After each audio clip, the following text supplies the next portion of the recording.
Hello and welcome again to this episode of our Young Talent interview series. My name is Chinska and I am the manager of a network called East Meets West in the European Energy Transition.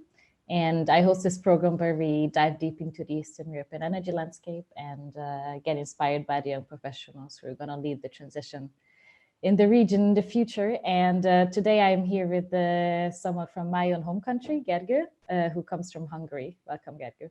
Yes, hello. Nice to be here. Thank you. Gergely, we're really interested in what you were studying and what you were working or are working. Tell us about yourself. So I have graduated from the Budapest University of Technology and Economics as a civil engineer in 2017. And I have worked as a utility design engineer for 2 years after that at a private firm in Budapest. And in 2019, in the September of 2019, I started my master's degree program at the Delft University of Technology here in the Netherlands. And currently, I am a second year student at the Faculty of Technology, Policy and Management, studying policy analysis. Wonderful. Gergely, I wonder what motivates you as a young professional to work in the energy sector and to bring about the energy transition? I think I am part of the generation which grew up learning about climate change and the adverse effects of our current lifestyle from a young age. And so it just came natural to me that I wanted to be part of the change and to do something for the preservation of the planet. And so I have seen a great visualization once about the sectoral share in the global GHG emissions, and I remember that colored bright red, the energy sector was just popping out with its approximately 75% contribution. So it just seems like the best place to start.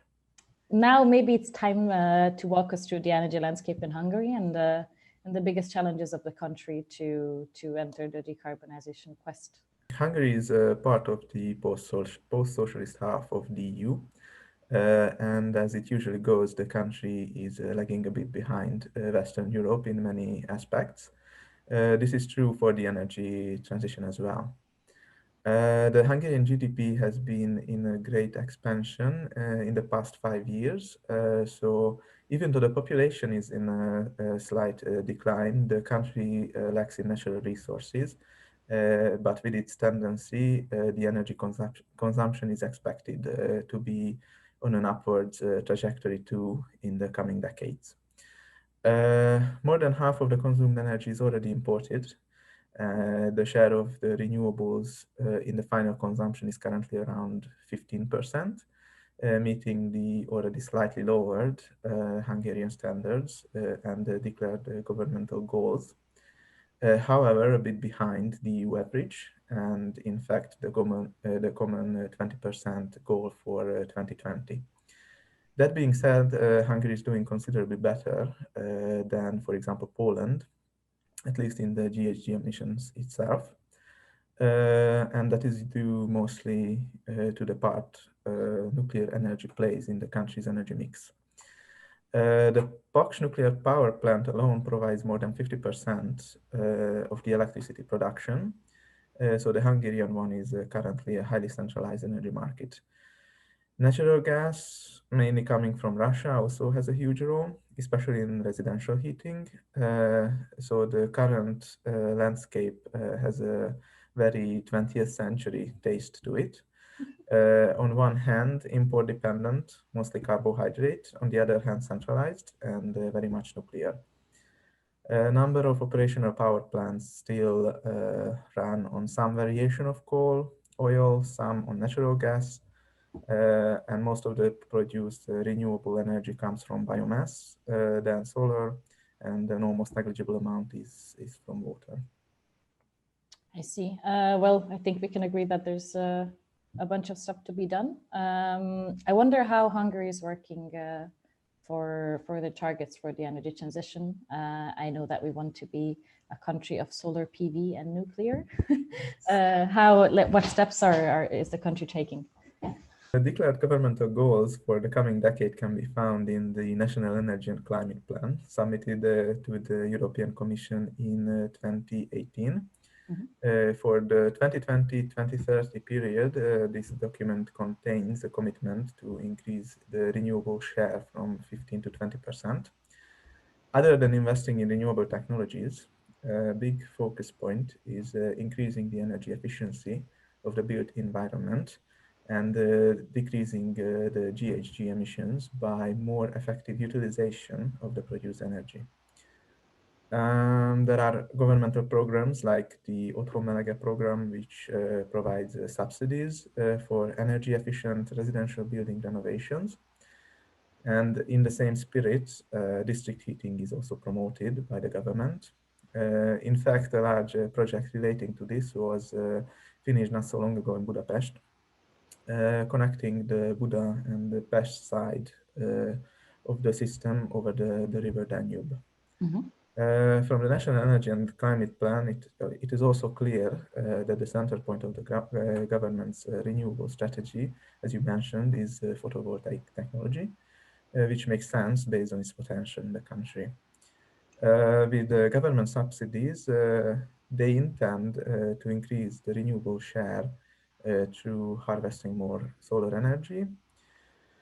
Um, it also can be concluded, however, that wind energy is highly neglected in the Hungarian policy. Just like there are no plans for further utilization of the admittedly limited water energy potential. However, one of the more neurologic points of the climate plan is the role of nuclear energy. Um, the government made a commitment and signed international treaties with its Russian counterpart to expand the current capacity with two new units, which will take the place of the old ones when they get decommissioned permanently in the 2030s. So this is opposed by many, and in fact, the great majority of the public being against, and very few being explicitly for the project, according to the poll commissioned by Greenpeace.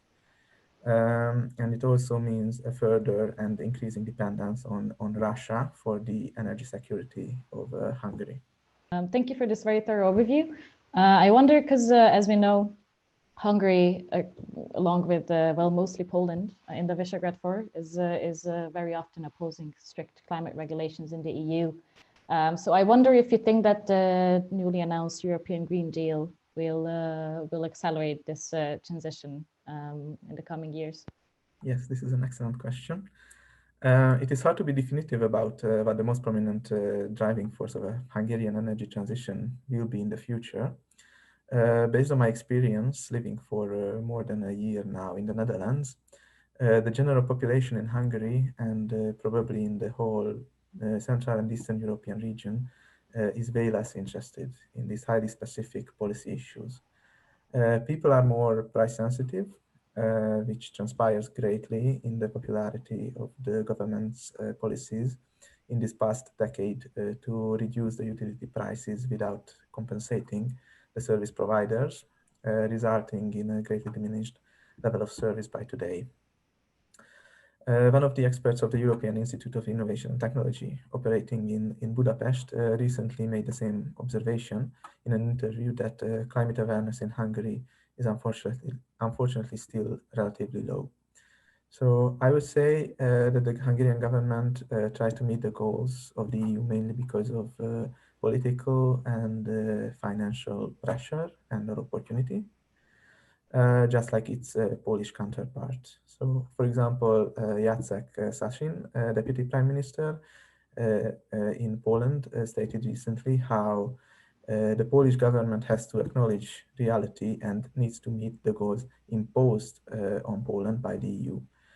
They are also much more invested in delaying these changes, planning to phase out coal, even like this only by 2060.